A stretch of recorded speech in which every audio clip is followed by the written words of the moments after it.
Andriy Yermak made a bold statement. In an interview, he said that the Second Peace Summit can only take place when a joint plan is ready. Explaining what a joint plan is, Yermak noted that there is a 10-point formula for peace. The formula was announced by the president more than 2 years ago. These were just names of the items. Shortly after the G7, meetings with national security advisors took place. A decision was agreed to create 10 working groups of experts in Kyiv at the level of ambassadors, which are working non-stop to this day.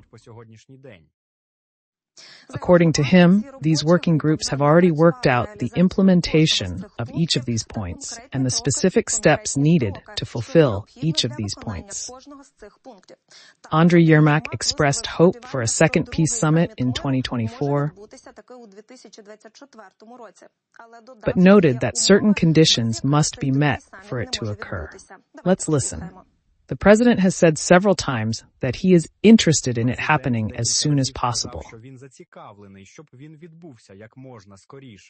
And there are certain conditions that we are working on today. As soon as these conditions are met, we will be able to talk about a specific date and venue for the second summit. Regarding the potential participation of a Russian representative at the second summit, Yermak mentioned it is possible. However, he stressed that this does not imply the summit will mark the start of negotiations with Russia. Ukraine held its first global peace summit in Switzerland, which concluded with a communiqué signed by over 90 countries and international organizations. The communiqué called on Russia to return the Zaporizhzhia nuclear power plant to Ukrainian control, ensure food production and supply, provide access to Black and Azov seaports, release all prisoners of war, and return deported Ukrainian children.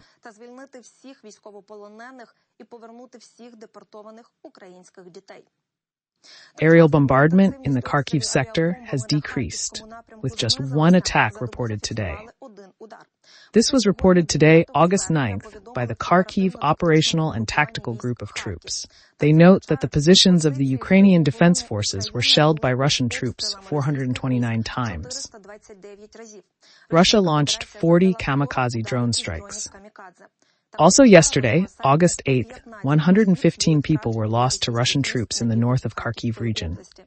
In addition, the Defense Forces destroyed 67 occupants' hideouts, 2 ammunition storage sites, and 1 launch pad for launching drones.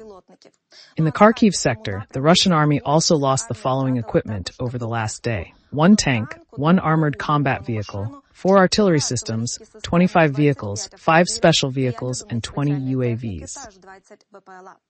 The Kharkiv Operational and Tactical Group of Troops reported that in Vovchansk, the enemy is preparing for assault operations in the block of multi-story buildings and in the area of the aggregate plant. To this end, the enemy engaged additional personnel of the Storm Unit of the 153rd Tank Regiment of the 77th Tank Division, as well as took logistical support measures. According to the General Staff of the Armed Forces of Ukraine, all 6 firefights that took place in the Kharkiv sector yesterday and tonight took place in the area of Vovchansk.